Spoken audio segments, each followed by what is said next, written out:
Thanks, y'all. This is my second book. Never stop the applause. Never stop the applause. No matter how embarrassed you get. This is my second HippoCamp. So, as I said, a couple years ago when I spoke, I'm among my people, which is a great thing. I'm a longtime journalist, 2 degrees in journalism, a master's in magazine publishing, and my 26th book is about to come out in January. So, yeah, when I say y'all are my people, writing is what I do. Bigger than that, though, I help non-traditional entrepreneurs. There are people who are side hustlers, people who are solopreneurs, people who don't fit in the traditional system that I saw when I lived in Silicon Valley. Originally from South Jersey, lived all across the country, but I spent a lot of time in Silicon Valley, was in the same room as Steve Jobs and other folks like that. And nobody looked like me. No one acted like me. Not only because I'm from Atlantic City, but for many other reasons too. And so that's been my energy, that's been my focus. And so it ended up being this interesting conjunction between being a longtime journalist and trying to help the next generation of entrepreneurs, including myself, with my 2 startups and the second one that I ended up selling. And so with that journey, there ends up being this right brain, left brain, which has been a discussion with some of the panels and things that have happened today, where we have to be sensitive and thoughtful and reflective and do our fair share of navel-gazing, which I mean in the best way possible. But then we also need some type of rigor. We need some type of structure. We need something where we need to think about, as one publicist said earlier today, it's not about the book per se, but it's about what the book is going to do to the world, the impact. In short, you're writing your memoir, you're writing your essay, but it's not really about you. It's the ultimate contradiction. I did 2 startups. Both of them I started when I became the primary caregiver of my first child. And my wife went back to work because she has a traditional job, and I was there with my 4-month-old. I did those 2 startups. The second one got really popular. It's called Cuddler, and it connects people for hugs. Came out in 2014, became the most popular app in the world. We had 250,000 users, and we ended up selling it. Me and my co-founders ended up selling it right after my son's 2nd birthday. So with that in mind, these contradictions are part of who I am, because I'm obviously African American, I'm approaching middle age, and I'm a stay-at-home dad, and I didn't fit the blueprint for that. The reason why I bring all this stuff up is because there's so many contradictions that we have within us. When it comes to memoirs, when it comes to essay writing, when it comes to pouring your heart out, your job, I believe, isn't just to spill your guts on the page. I think that's overrated. I think your job is to figure out the truth. The truth is going to hurt sometimes. You're talking about yourself. As I get into these 3 major tenets as far as using journalism as a backbone for the memoir or the essay that you're writing, one of the themes that you'll see, again, is that it's not about you. If you already knew your truth, then you wouldn't be writing. You'd be sitting somewhere, sipping a tea. But there's pain there. There's confusion there. There's something to learn. There's something to give. There's some way that you're supposed to serve other people. It's not a self-aggrandizing thing. This is for others. And through serving others, you understand yourself better. So my partner, who unfortunately is not able to be here because of a family thing, we did a book called The Passive Writer, 5 Ways to Make Money in Your Sleep, which is about passive income. But when you talk about passive income, it's not just saying, I'm going to write this thing, I'm going to do this thing. It's saying, I'm going to create something that serves people so much that people will pay for it over and over again. If I pay for it, I mean not just financially, I mean resources, I mean time, I mean energy. You want to create something that's going to last the test of time. And therefore, I'm going to reiterate, it's not about you. I had to learn this because I've been a long-time journalist, writer for Playboy, the New York Post, AARP. And the way that I came from it, as well as my partner Jeanette, came from it, was that it was never about you. It couldn't be about you. How many of y'all have worked in journalism before? Okay, so half the audience already knows the deal. What's the first rule? Be objective. That means you don't matter. Correct? At least that's the lesson I got from my years of journalism school. So you don't matter. When I sold my startup, and again, being a unique entrepreneur, I got contacted by Inc. magazine. I started a column with them. That column got popular enough where I self-published a book called The Bite-Sized Entrepreneur. That became a bestseller. The Bite-Sized Entrepreneur was about me talking about my experiences raising 2 startups and eventually raising 2 kids, because my second one came right before I sold my second startup. And that required me to put myself in the picture. For a lot of us here, though, or at least half of us, we have the opposite struggle, where we're used to putting ourselves in the picture. We're used to putting ourselves first. And we have to find some type of way to get that, frankly, cold, analytical journalism energy into the work that we do. There's a wonderful author named Natalie Nixon. She has a book called The Creative Leap. And I wish I brought a copy of it with me, but there's only so much stuff I could bring from the West Coast. And she talks about wonder versus rigor. Wonder versus rigor. Wonder is when you're creating something and it's organic. You're doing the late nights. You're like, oh my God, this is the best idea. You'll probably have a lot of wonder when you leave here. You're like, oh my gosh, my next idea is going to be even better than the one I'm working on. I'm going to scrap this one that I had before. I'm going to start on this new thing, right? How many of us have been there, right? All the time, right? That was just another session. I was talking about that. But then there's the rigor. The rigor, I would argue, we could get from journalism. The rigor is, well, pardon my French, who's going to read this shit? Why am I writing it? Am I contributing? The biggest lesson I learned from my very expensive master's degree, one thing I learned, as I could have learned it elsewhere, was that if you're doing something, you don't want to contribute to the white noise. Why are you saying something? Even me being here, I don't want to waste your time. Why are you contributing, or how are you contributing to the conversation? Because if you're not, then you need to question your intentions and your motives. That's journalism 101, right? As fellow journalists would probably say. And so what we're going to talk about today, and again, I would recommend Natalie Nixon's book, by the way. But what we're going to talk about today are 3 major tenets that I think you can take with you as you work on your memoir, as you work on your essay, even as you try to get a New Yorker talk of the town in there, as I used to do many, many years ago. Didn't get published in there, but I did get a nice note.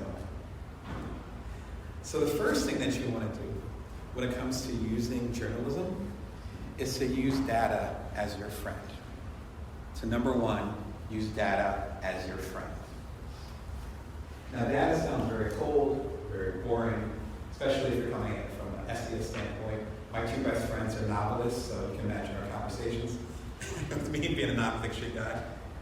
But it's something that can really help you. If you're trying to describe something, what was going on that particular day. It's cliche to say, but I have to say it. In our pocket, I usually have a watch, but in our watch, we have more than the Library of Alexandria, right? We have, 5 million copies of Poor Richard's Almanac, if y'all are familiar with that back in the day, with Ben Franklin. So we have all this data available, but then we want to make up stuff in our head based on what we remember. That doesn't make any sense, at least not to me. My father left when I was about between 6 and 9 months old. See, I told you memories are fuzzy. That was like a really big experience for me. Still, it informed me as a father, it informed me as a man, it informed me as a person. If I were to write about it, which I have, if I were to write about it and say on that day that my dad left, it was raining, and suddenly a rainbow came out, and everything was fine. If I knew the day that he left, would it make sense for me to check If it was someone who was really hardcore, someone who was really nerdy, like myself, would they check? Oh, it wasn't raining that day in South Jersey. It was sunny. What's he talking about? That could be said for the music that was being played at the time. Pretty sure the number one at that time, when my dad left, was Orleans, Still the One. Is anyone old enough to remember that song? Yeah, I have the song in my head now. I'm smiling. I love that song. But it was probably number one at the time, back in '76. That's my guess. You guys can verify it.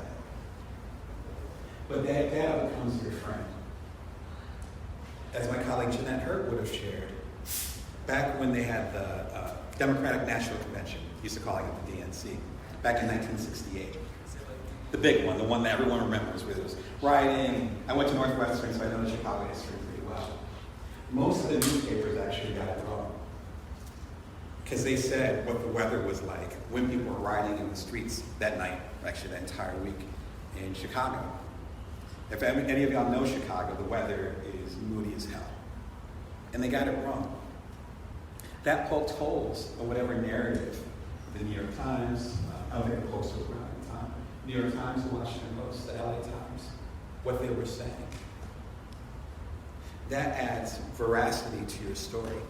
It's like that extra step. And unfortunately, a lot of us, when we're creating, we get into our creative side of the mind, and for some reason we think when we push data against it, it's going to make it less valid. Of course your memories are valid.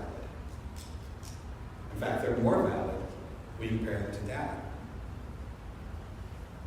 It also gives a sense of sensory. It gives context, which I'll try not to use that word too much. It's my favorite word in the world, context. You can't just say something. You have to have context around it. Otherwise, it's just floating up in the air. And that means the smell, the taste, what's available. If any of y'all have watched Game of Thrones, I was not a big fan, but in one of the last episodes of the popular HBO shows, there was a Starbucks or another brand cup in one of this really intense scenes right before the dragon came and burned everything down. And it's like, this is $100 million, I don't even know how much, $100 million, $200 million production. But that part, they weren't drinking lattes during that period of time in this parallel universe. I think it's the Middle Ages. That doesn't make any sense. It gets things more incongruent.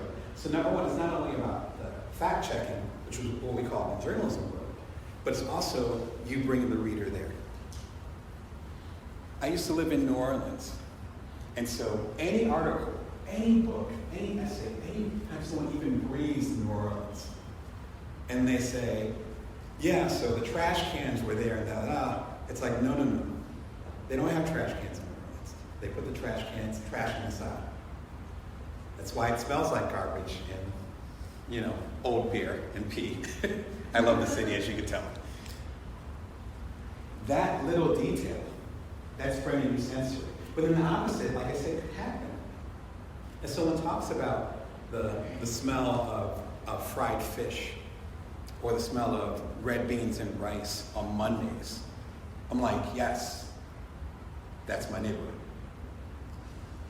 So number one, if you're able to embrace data, then you're able to bring not only a veracity to whatever you're talking about, but you're also able to bring the reader in more.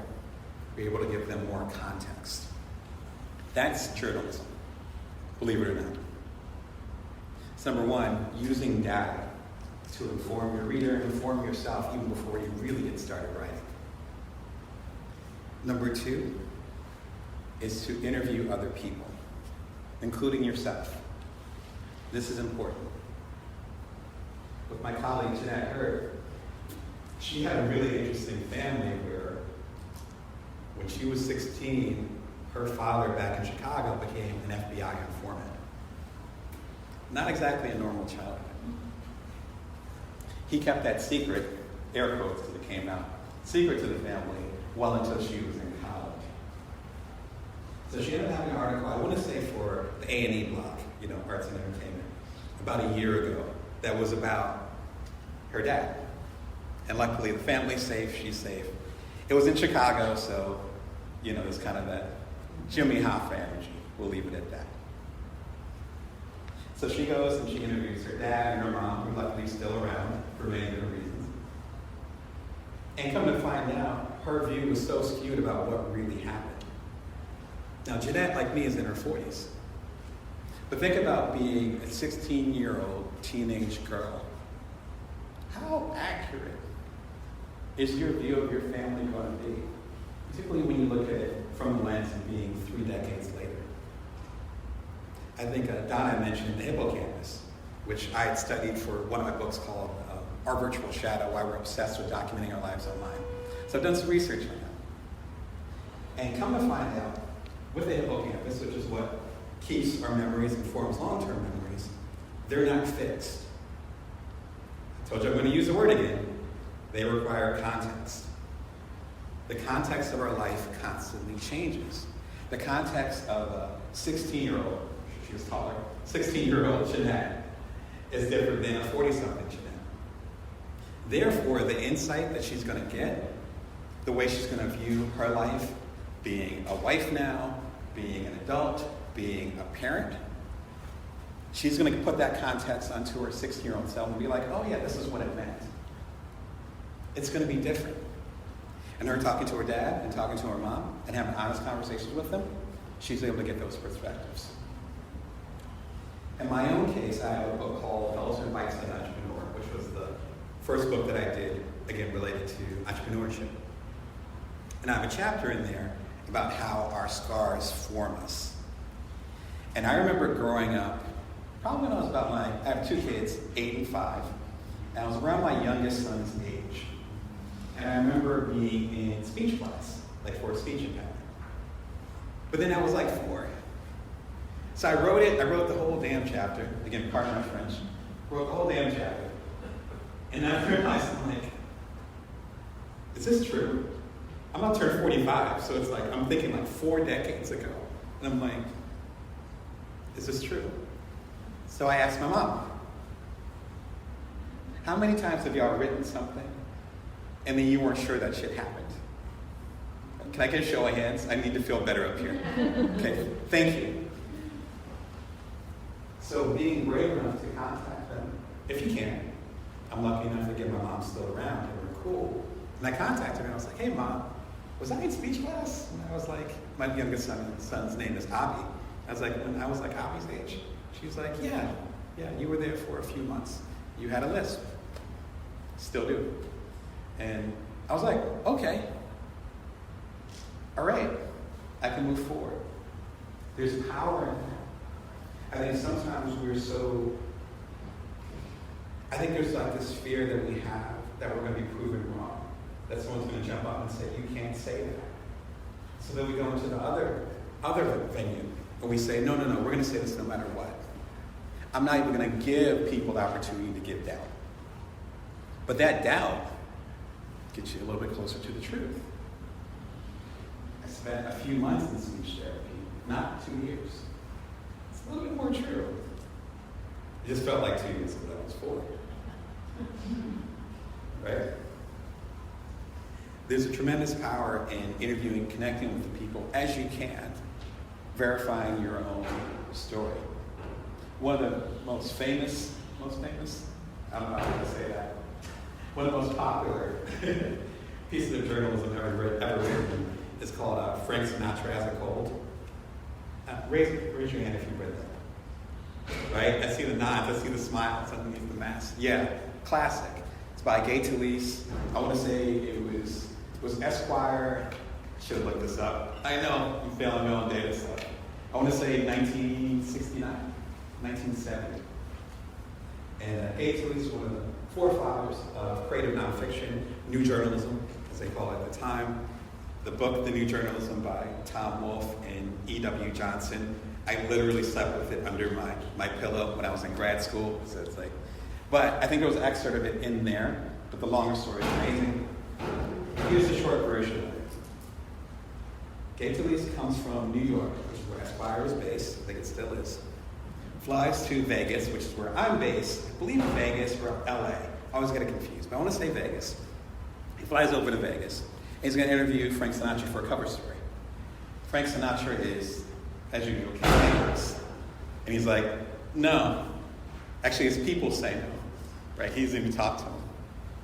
So instead of getting a flight back to Newark or wherever he was going to, he sticks around. He hangs out in the pool halls where a lot of shady characters, his words, are hanging out. He goes to, I think it's an Italian restaurant. It's very stereotypical. But Italian restaurant, he's hanging out there, all these different things. And he's not only observing these different people around Frank, but he's interviewing them. He's interviewing the busboy who does the dishes, Mr. Sinatra. He's interviewing the valet. Come to find out, after a week in, I think they're both in Vegas and LA, which is probably why I'm confused. But they go, between the two cities. He comes back, and it's the most complete profile of Frank Sinatra that was ever written. But he never talked to Frank Sinatra. Think about that. Apply it to your stuff. As you sit down, you say, I'm going to tell this story. I'm going to tell my memoir. I'm going to tell my essay. I'm going to tell this little vignette. What other people, what other things are involved that can help highlight your story? Again, you're not the story. I hate to say it. You're not the story. The story is created by the context around you. Our job isn't just to say, this is my experience, this is my life, be inspired. No. Okay. Some people feel that way, but it's not about being, see my joy and be inspired, which is where I think, I don't use this word that often, but I think that's where a lot of writers fail. We think it's about us. It's not. It's about the context. If we were to use Gates Leese's example,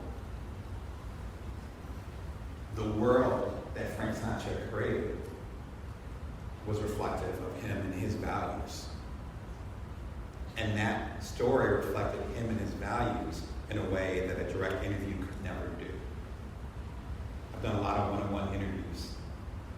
It's way more powerful if you get the context and the flavor of the world rather than just the individual that you're profiling. So number one, you want to use data. Data is your friend. Data is going to confirm, or maybe even deny, whatever your beliefs are. Whatever you believe, let me take that back. It won't push back your beliefs. It'll push back what you believe, which are two different things. You believe it was sunny on that day, it was actually a tornado. Maybe that can add to the veracity of your story. And give good context to the reader. Again, this is a service to them, which is something we also can take from journalism. Journalism is a service industry, even though we're not, flipping burgers. I would argue that memoirs are a service industry too. Otherwise, what's the point? As they said to me in grad school, if you want to write something for yourself, get a diary. But if you're doing a memoir, you're trying to serve other people. Use data. Number two, don't be afraid to interview other people. They're going to give you pushback. They're going to get uncomfortable sometimes. In Ultimate Bite-Sized Entrepreneur, I talked to my dad about him leaving. That was a comfortable conversation, right?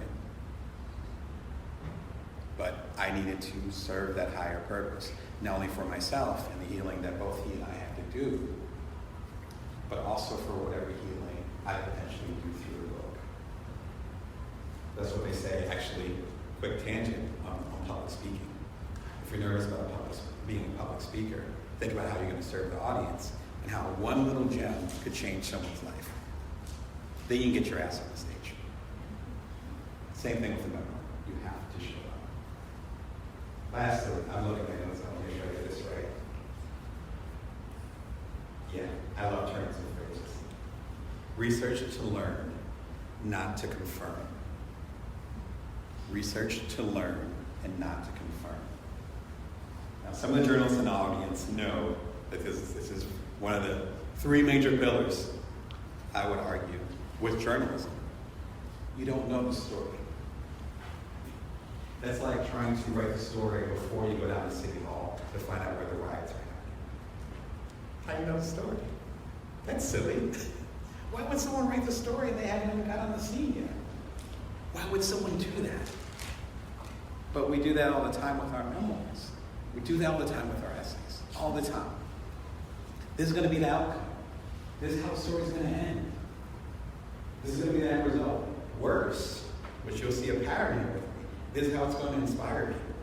You don't know that. You don't know that. If you already knew that, then you wouldn't have to write a book. The book is your journey, and then you're actually taking the reader on a journey with you. You haven't completed the journey yet. The last book I wrote, it's called Career Remix, How to Get the Gig You Want Based on the Skills You've Got. It's coming out in January. 65,000 words. How was I going to know how the book was going to end? I've written more than 24 books. I still don't know. Like, for y'all that are writing memoirs right now, do you know how it's going to end? You do? Well, then there's that squishy middle, too. I understand. I respect the pushback. One of the challenges that we have when we know it's going to end, or at least one of the dangers, I should say, it doesn't always happen. One of the dangers we have when we know how it's going to end is that we would call that in journalism confirmation bias. Can y'all raise your hand if you're familiar with that term? Okay, cool. Confirmation bias is when you look at, data is too cold of a word. When you look at information, when you do interviews, when you do your research, let's call it research. When you do your research and you already know how it's going to end up. So it's like the people that you interview, the memories you decide to raise up, the ones you decide to push down, the context, again, you use that word a lot, that you create, they're all going towards that bias. Consciously, or worse, unconsciously. As journalists, we stay up at night worrying about that. Whether it's during political cycles or, covering an ice cream social down the street. What is my confirmation bias? Because then you might interview one person, but not interview another person. If we're going to take this more into the memoir context, you might be holding on to one memory and then letting go of another one. Times when my dad would pick me up from South Jersey and I'd hang out with all my favorite cousins. And we'd get cheesesteaks, which is a habit of mine, cheesesteaks and a tasty cake. At a certain period of time, that was gone. But he did it every week during the summer. But the memory of him disappearing, well, that one's sharp. So if I already knew that the end of my memoir was going to be my dad is an asshat, then every piece is going to say, my dad is an asshat. Where there's all this other information, this richness that we're ignoring. I do a lot of one-on-one coaching, business coaching, like I said. And often with the blocks that we have, the key to those blocks is based on the past that we're trying to forget, the stuff we want to ignore. Carl Jung, and then later on, Joseph Campbell would call the stuff in the cave that we're afraid to go into. That's where the treasure is, right, if you're familiar with the hero's journey. When we're doing our memoir, we're creating, we're able to go on this journey and again take the reader with us. A really good example of this is Educated by Tara Westover. What's her last name? It was super popular at the last HippoCamp, and I couldn't help but think about it from when I was speaking 2 years ago. And one of the brilliant things about the book, I think one of the reasons why it's been so beloved and even controversial, is because everybody has a different story. The parents, the family, the leaders, they all say something different happened. So instead of Tara protecting it, saying, this is my story. I'm sorry I didn't give you guys background. This is my story of growing up in a cult and escaping. This is my story. This is my triumph. And these are these evil people that are keeping me captive. Instead of that, the reader becomes the decider. They're saying this, they're saying that, they're saying this happened, they're saying this happened. And all the pieces don't quite fit together. At least they didn't for me. That's kind of the point. And in a meta way, she's reflecting the chaos that happens when you're in a cult or a gaslit situation. She's showing you, not telling you, which is something we talk about in journalism. But if she was afraid of getting too much pushback from her perspective, if she was afraid of someone saying, you cannot do this book, she never would have interviewed these people. If she never interviewed these people, then her truth, her story wouldn't be as strong. I mean, it wouldn't have been a bestseller, but it was a bestseller because of the strength of the stories, not the other way around. So I think there's a lot of strength if we're brave enough to interview people, to discuss things with people, to actually follow where the story leads, rather than having a preset destination. Kind of like a GPS, right? Where we go in different directions, but if we already have the location set for where we're going to go, the map's going to turn us back around. What if the good shit was over there? We don't know. So number one, use the data that you have. You have a ridiculous amount of information. Use it. Use it to create a foundation. Again, the weather, the music, the politics at the time. I was thinking about this a lot this weekend anyway, just a quick sidebar, where it'd be like if there are photographers, I think it was the photographer was just here, and her capturing us with masks on. That is a gem. If you're working on memoirs right now, you better be talking about masks, right? Other stuff is just as important. This is obvious data. But when my, knock on wood, grandchildren or great-grandchildren are around, they're not going to know any of this. It's like, oh yeah, that was happening at the time. Isn't it what a memoir is? Right? Giving context to a particular period of time and you or someone else's life. If you're missing the details, you're missing the story. Number two, don't be afraid of interviewing and connecting with other people, even if it ends up being a conflict. In fact, in some instances, of course they're blanking on me now, but in some instances, the conflict itself ends up being part of the story. Right? Again, with the contentious relationship I have with my dad, he has a very different story than I do. But that is a story. Right? Lastly, you want to follow the research and learn from it, not confirm what you already believe. Again, I have a very strong opinion that if you already had all the answers, to keep moving forward.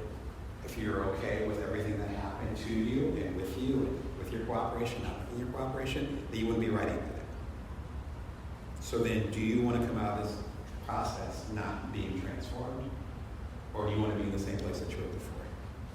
If you're not willing to be transformed, then I would question the motivation for doing it.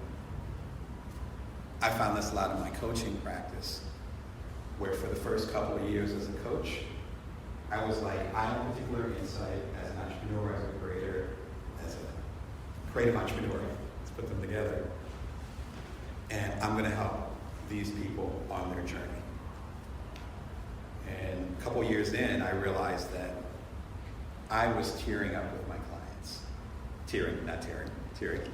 East Coast accent coming out. Tearing up with my clients. I was feeling different about my life after a coaching session. Then I realized that my job wasn't to help them on their particular journey.